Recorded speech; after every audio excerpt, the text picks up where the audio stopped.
L'énergie, l'environnement, l'économie et la sécurité, ce sont là les grands enjeux auxquels fait face Félix Tshisekedi sur le continent, un continent qui bouge avec la découverte d'autres matières premières dans les sous-sols congolais.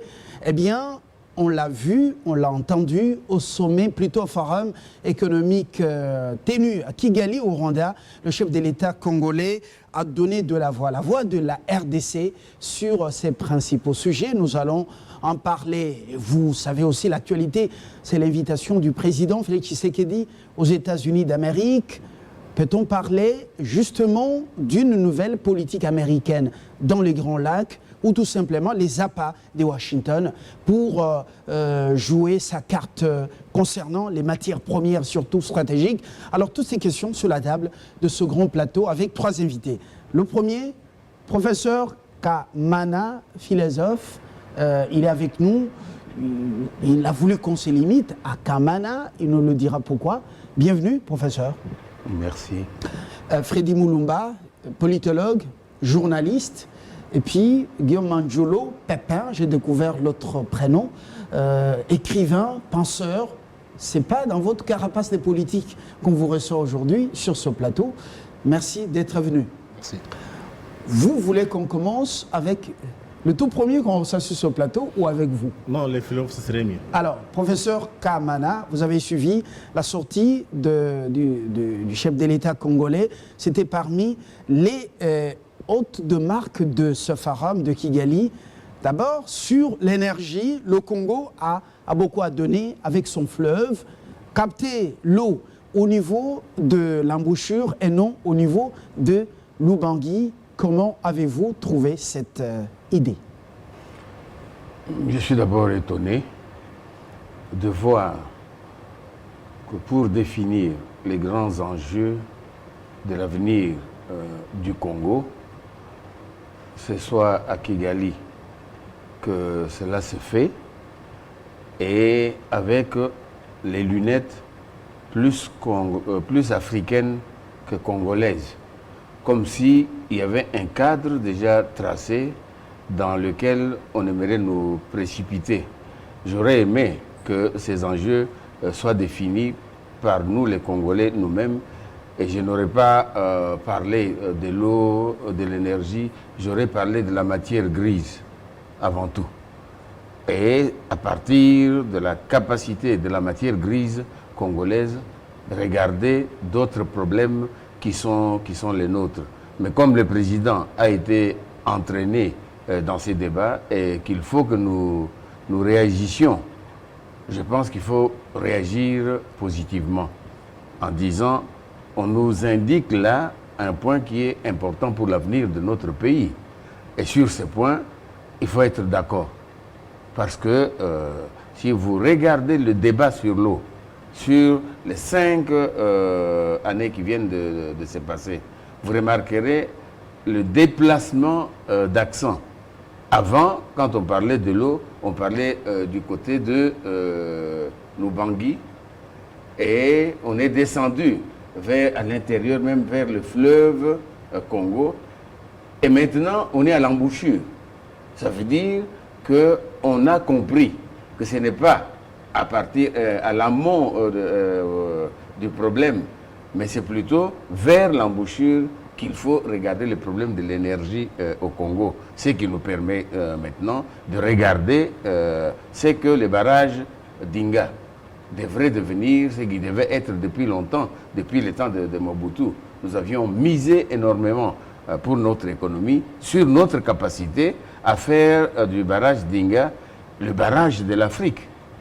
Et maintenant, il faut revenir à ces projets. Quand on parle de l'énergie au Congo, il faut regarder les barrages. Il faut aussi regarder notre potentiel forestier aujourd'hui, notre place dans le problème de l'écologie qui devient un problème central pour toute notre planète aujourd'hui. Et le Congo se voit mis de nouveau au centre. Et nous devons maintenant penser en tant que centre du problème de l'écologie pour l'avenir de toute la planète. Et l'homme congolais devient celui qui doit réfléchir maintenant sur l'avenir et proposer des solutions. Voilà comment moi je regarde le problème. On est renvoyé à nous-mêmes pour définir dès maintenant ce que nous voulons être dans le monde d'aujourd'hui. Le président Tshisekedi l'a sans doute compris que la question doit être remise aux Congolais, au cœur du Congo, pour que tous ceux qui réfléchissent sur l'avenir du Congo, sur l'avenir de l'Afrique, sur l'avenir du monde, se retrouvent ensemble et projettent maintenant le Congo à l'avant-plan du monde nouveau qu'on veut construire autour de la problématique écologique. Ah, voilà, ce débat reste libre. Les enjeux, je ne les délimite pas. Je voudrais que nous puissions rester réellement libre penseur.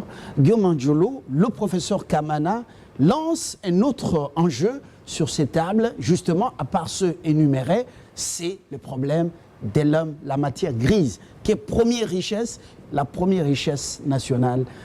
Est-ce que vous avez la même lecture? Avant d'arriver à ce qui s'est passé à Kigali.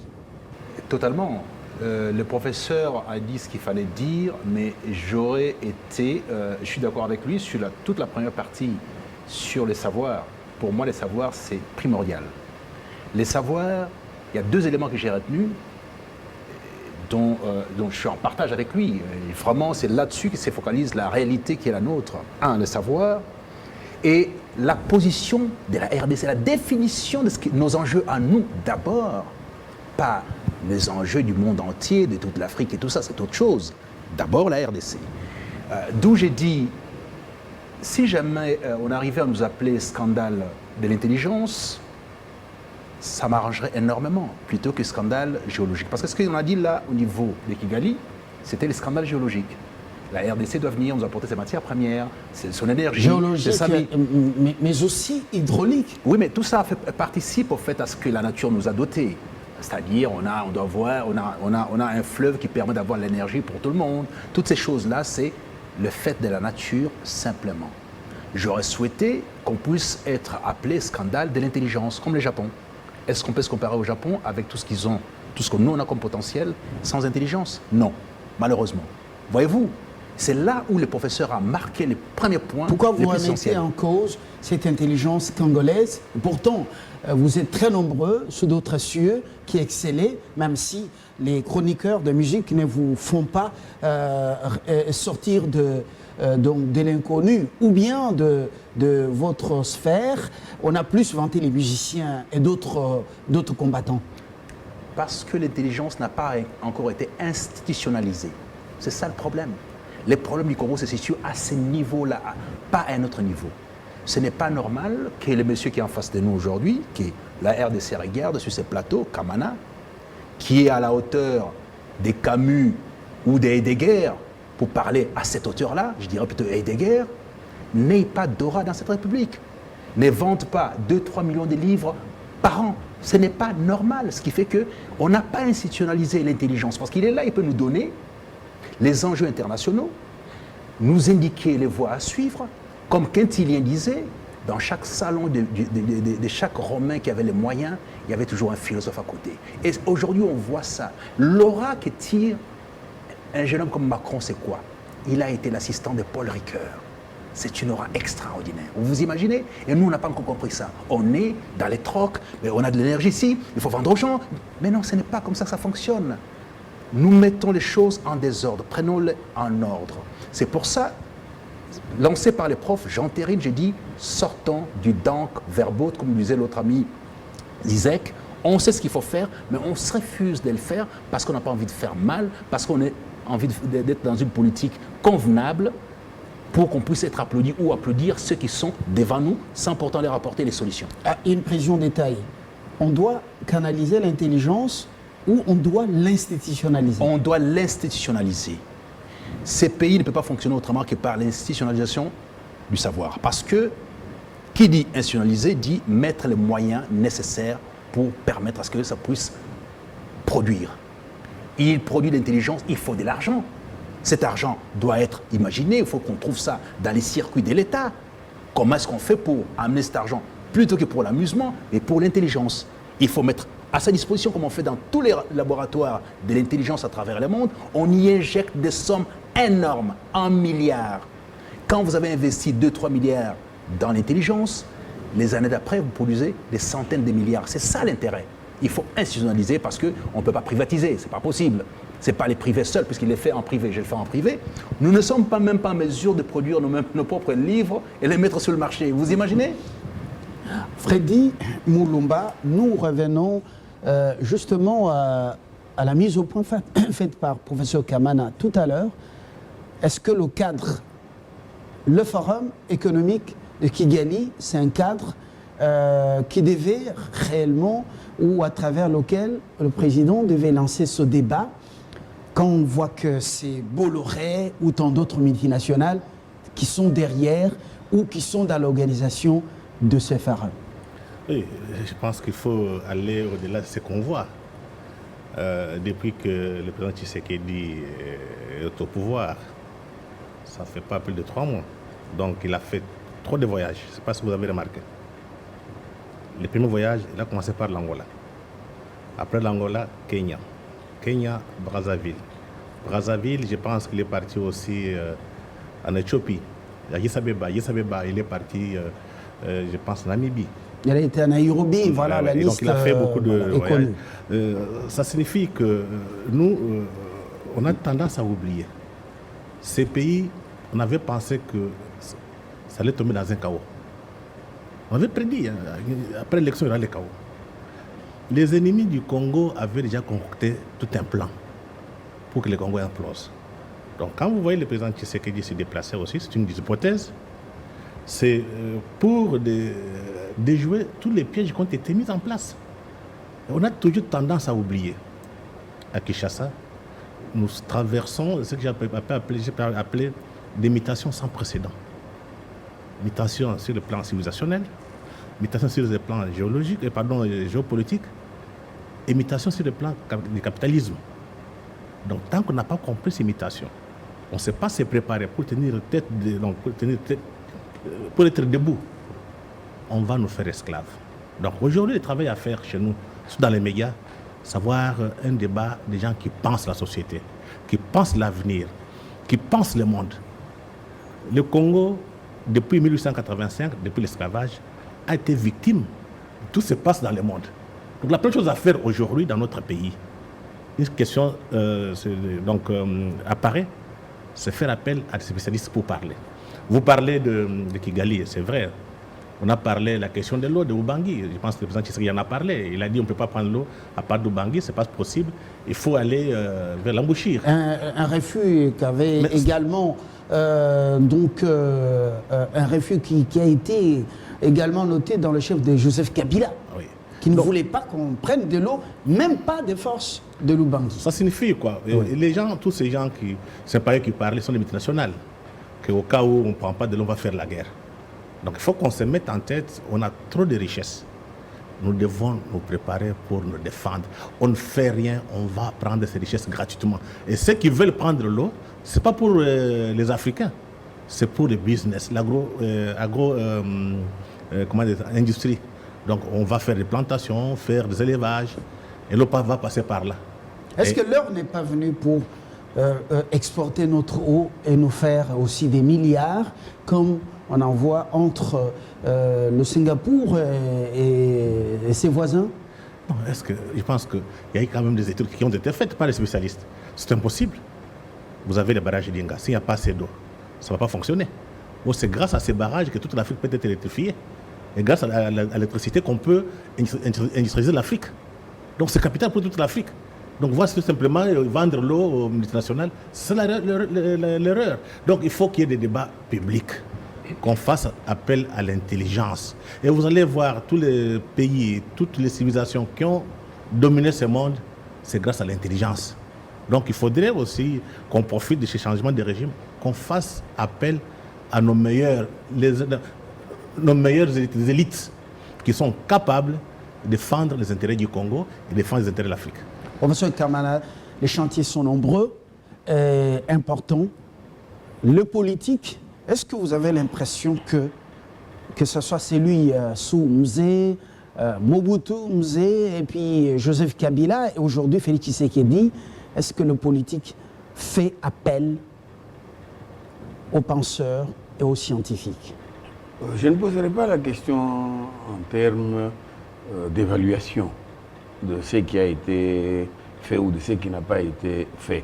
Parce que tout le monde sait que l'urgence pour notre pays aujourd'hui, c'est le déploiement de notre intelligence créatrice.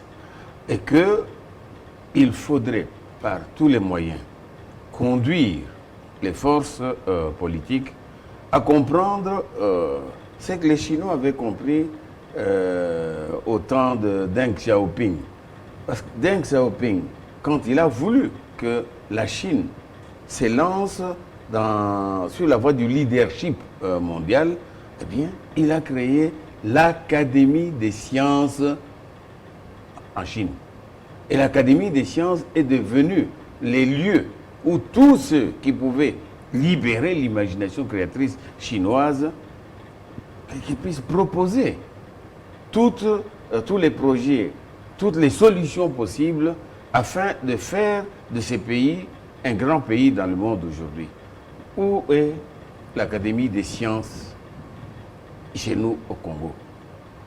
Toutes les intelligences congolaises, à l'intérieur, comme dans notre diaspora, auraient dû bénéficier du pouvoir politique, de la capacité de s'organiser pour que le pays puisse, dans tous les domaines, toutes les priorités dont vous avez parlé, qui ont été évoquées à Kigali, que dans ces domaines-là, il y ait l'intelligence derrière qui produise du savoir et que ces savoirs soient les lieux de la transformation du Congo aujourd'hui.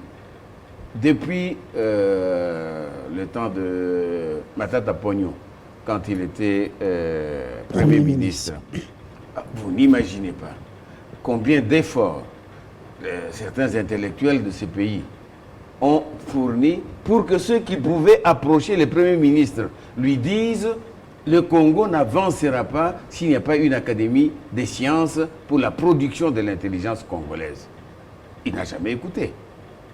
Maintenant, il faut qu'on relance le combat. Parce qu'on se plaint que le pays ne marche pas. Mais comment voulez-vous que le pays marche s'il n'y a pas une intelligence derrière pour faire marcher les choses? Tous les problèmes qu'on a cités, l'écologie, l'eau, et tout ce qui préoccupe aujourd'hui la communauté internationale autour du Congo, autour de nos matières premières. Mais tout cela, il faut que ce soit les Congolais qui, par le déploiement de leur intelligence, proposent des solutions. Moi, je crois que cet enjeu-là, il est primordial. Et qu'il faut maintenant conduire les hommes politiques à comprendre qu'il faut mobiliser les moyens congolais pour la production de l'intelligence congolaise et la libération de l'imagination créatrice de notre pays. C'est ça le véritable enjeu et il faudrait que nous en parlions pour dire nous avons besoin d'une académie des sciences dans ce pays, nous avons besoin des lieux de production de savoir dans ce pays, nous avons besoin de réformer nos universités, nous avons besoin de refonder notre nation sur la capacité qui est la nôtre dans ce pays, de mobiliser et de faire travailler nos intelligences pour un Congo nouveau. Ça, c'est primordial. Alors, Kamana est têtu, comme on dit à Kinshasa. Têtu, il pense que, d'abord, l'intelligence, c'est la priorité. Et c'est cette intelligence qui va faire des propositions dans tous ces domaines. Et ça, c'est extrêmement... Il insiste sur ça. Guillaume Angiolo, qu'est-ce qui se passe? L'université, si les politiques ont besoin des professeurs, ils vont au plateau des professeurs, ils les piquent. Et quand ces professeurs viennent aux affaires, c'est le jour et la nuit. On ne les reconnaît plus. Et alors, à ce stade, qui doit créer un cadre fédérateur ou institutionnel pour réunir les intelligences congolaises, d'ici et d'ailleurs? Vous avez suivi son souci? Mais ce souci-là, je le dis depuis très longtemps. Je travaille avec le prof Kamana, il a préfacé mon livre, je le suis, je suis totalement en harmonie avec lui. C'est ce que j'ai dit comme discours sur les plateaux. Lui n'a pas l'opportunité d'être à Kinshasa tout le temps. Mais moi, tous les plateaux, je commence par l'intelligence. Les termes ou les concepts centralité dont je parle matin, midi et soir, je l'évoque ici sur ces plateaux sans cesse pour dire nous sommes les centres du monde. Nous l'avons été avec le caoutchouc, nous le sommes aujourd'hui avec le cobalt qui va remplacer le pétrole. Quel est le projet congolais? On parle d'autre chose, mais on ne parle pas du projet congolais. Est-ce qu'on l'a confectionné déjà, ces projets congolais? Sortons un peu du politiquement correct. Ce qui nous tue, c'est ça. Les applaudisseurs d'hier sont devenus les critiques d'aujourd'hui. Les critiques d'hier sont devenus les applaudisseurs d'aujourd'hui. C'est le cycle qui revient sans cesse. On tourne, on revient en faisant exactement la même chose. Vous regardez RTNC, ce qu'on lui reprochait hier, c'est ce qu'il fait aujourd'hui avec les nouveaux arrivants, ainsi de suite. Ça ne bouge pas. Là, à Kinshasa, on dirait Libanga Moulili. Juste que vous lancez juste à côté de vous, là. Monsieur Lumbala, j'ai dit sortons du politiquement correct. Ça n'a jamais construit un pays. Moi, j'ai un raccourci que j'ai proposé depuis un certain temps. Je l'ai dit même à certains décideurs. Dans l'idée de l'académie, je dis on peut faire ça peut-être autrement. Au lieu d'avoir une académie, parce que ce sera peut-être beaucoup plus complexe, changer les ministères du plan en commissariat général du plan. Et là, il n'y a que les scientifiques qui s'y installent dans chaque département. Ces ministères-là nous avaient produit les DCRP, qui nous permettent de comprendre qui sommes-nous, quels sont nos projets, comment est-ce qu'on peut projeter la RDC, quelle est la perspective à donner. Alors en ce moment-là, on réorganise ces ministères-là en commissariat général du plan. Il m'en souvient qu'en France, quelqu'un comme Rocard avait occupé cette structure-là. Et ça produit énormément, dont les pères d'ailleurs étaient physiciens, tout ça dans le nucléaire. Donc c'est pour dire à quel point, avec une structure qui existe déjà, qu'on peut juste amender, modifier, au lieu que ce soit une structure politique, ça devient une structure scientifique. Qu'est-ce qui se passera en ce moment-là? Tous les penseurs, tous les scientifiques se mettent dans chaque département, avec les moyens nécessaires pour produire. Ils produisent, on met ça à la disposition du pays. Enfin, on a les projets congolais liés à la centralité. Nous sommes les centres pour les propositions ou en même temps une sorte de pépinière pour commencer à venir épuiser des dirigeants. Non, pas des dirigeants. Ouais. Non, ce n'est pas les lieux pour puiser des dirigeants. La confusion où un scientifique devient ministre demain, tout ça, il faut sortir un peu de là. Dire, voilà, votre travail, c'est de pouvoir produire de l'intelligence dans un domaine précis parce qu'on en a besoin pour les projets congolais. Il faut d'abord les cadres d'un projet congolais. Où est-il ce projet congolais? Nous sommes aujourd'hui, en termes basiques, les forums shopping. Tout ce qui se passe, que vous entendez, le monde nous regarde en tant que forum shopping. Les gens viennent faire du shopping en RDC. Celui-ci vient faire chercher du cobalt parce qu'il a besoin pour Apple de produire ou pour Tesla de faire des voitures électriques. Celui-là vient chercher de l'eau parce qu'il n'en a pas chez lui, c'est désertique. L'autre vient chercher de l'énergie. Donc chacun vient faire son marché en RDC, un peu la conception originelle de la RDC de 1885 à Berlin. Ça continue comme ça. Les Congolais lui-même n'a pas de projets proposés. Académie, vous avez parlé de l'Académie des sciences. Académie des sciences, ministère du plan qui devient commissariat. C'est la même idée au fait. Oui, s'il vous plaît, commissariat général du plan. Commissariat général du plan. Alors, quelle est votre proposition, Freddy Mulumba? Vous passez sur les plateaux de télévision, vous parlez, par moments, les politiques somnolent à cause du volume horaire, travail. Ils ne suivent pas ou les gens ne leur font pas les notes de lecture ou bien de rapports, de grandes réflexions sur les grands médias. Eh bien, les collaborateurs, par moment, ils jettent dans les poubelles les propositions que les scientifiques envoient dans les cabinets ministériels et même le président de la République. Alors finalement, là, vous êtes dans cette logique de créer une structure officielle. Oui, Académie des sciences, je pense que ce qui concerne le Congo et l'Afrique, ce qui est beaucoup plus important, c'est être indépendant. Non, nous allons... C'est ce que j'ai dit, j'arrive. Oui, concrètement, il y a une proposition importante ici. Je vais t'expliquer pourquoi. Parce qu'avant d'arriver à concrétiser tout ce qu'ils disent, il faut que vous soyez sur le plan politique indépendant pour que ceux qui sont au pouvoir rendent compte au peuple, rendent compte à l'État congolais. Mais depuis très longtemps, depuis 1800-1960, le Congo était toujours sous tutelle des multinationales et des grandes puissances. On n'a jamais été indépendant. Pour la toute première fois de notre histoire, les Congolais, à part en 60 avec le Mumba, les Congolais viennent d'élire leurs propres dirigeants. Ça signifie que les dirigeants qui sont au pouvoir aujourd'hui n'ont pas de compte à rendre à l'étranger. Ils ont des comptes à rendre au peuple. Donc on a quand même une certaine indépendance. S'ils ont compte à rendre au peuple, il faut qu'ils travaillent pour le peuple. Ça signifie quoi? On peut mettre ce qu'on appelle, ce que M. Mando le dit, le prof Kamana, en pratique parce que la décision vient des dirigeants congolais qui ne dépendent pas d'ailleurs. Ça, c'est le premier point. Deuxième point concernant... Mais dans un monde où l'autarcie n'existe plus... Ce n'est pas l'autarcie. Ouais, s'il vous plaît, Freddy Moulomba, dans un monde où tout le monde vous regarde, excusez-moi cette tautologie, parce que vous avez tout, et vous pensez que vous allez être totalement indépendant. Quand je dis totalement indépendant, vous décidez vous-même du destin de votre pays. Ça signifie quoi? Il faut être puissant. Avoir des élites qui peuvent créer un rapport de force intellectuelle. Avoir une armée et avoir des finances. On a presque tout ici. Ce qui nous manque, c'est la vision. Les Congolais n'ont pas de vision, ça pas où ils partent. Donc, je parlais de l'indépendance politique. Alors, le cadre, c'est l'Académie des sciences, ouais, c'est aussi le commissariat général. Non, il faut que tu comprennes, voilà. monsieur. Oui. Je dis qu'il faut que, quand les dirigeants sont indépendants, ils décident. Aujourd'hui, je prends un cas précis, la Chine. Aujourd'hui, tous les experts qui travaillent sur la Chine vous disent si la Chine a réussi, c'est parce que les dirigeants chinois prennent des décisions pour les propres sociétés, pour les propres États. Ils n'ont de compte à rendre à personne. Ça, c'est un. Et de deux, il y a la volonté politique de faire mieux.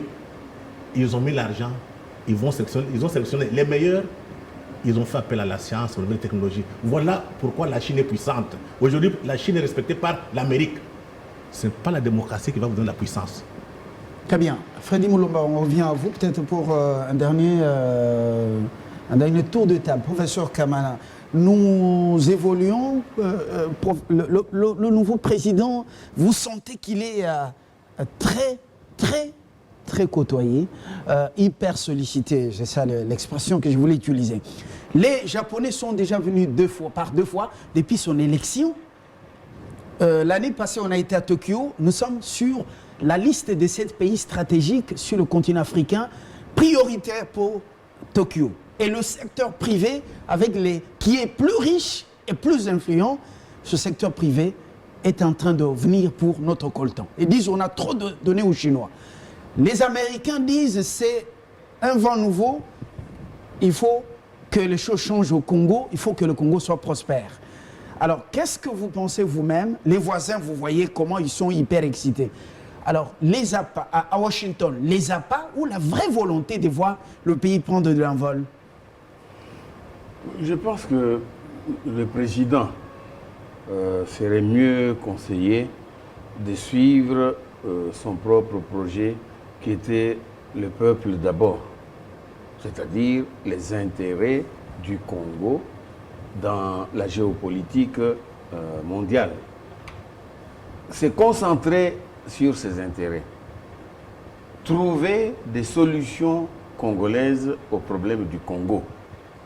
Et pour cela, avoir une classe politique capable de sortir de diversion, de violence, de combat entre partis politiques, entre hommes politiques au pouvoir, du jeu de la corruption qui est en train de gangréner notre espace politique.